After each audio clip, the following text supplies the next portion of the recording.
What's up, guys? Today just wanted to talk to you real quick about this Starlink unit. I've been living and working out of this converted van for about the last 4 years, and this is by far the most reliable internet source I have ever had. Before this, I was using a Wi-Fi extender along with a wireless hotspot. But even with that, you still have to move around pretty frequently throughout the day, especially in remote locations, which is kind of a pain.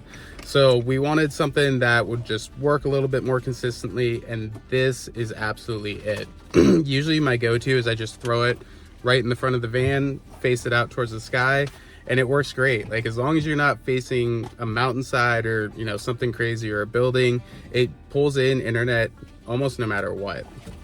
Really easy to hook up. It just has this cord that goes through here. I have a couple wall outlets in the van, and you just plug it right in. I'd say within about 5 minutes it's kind of cycled through its settings and it's ready to go.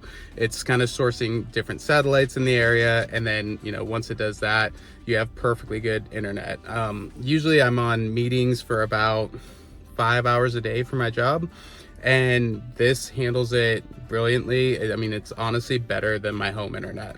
So if you're looking for a great way to get Wi-Fi on the road, this is your go-to. I would say there's nothing better that I've ever used, and it works fantastic. As always, you can find an affiliate link in the description below if you want to check this product out yourself.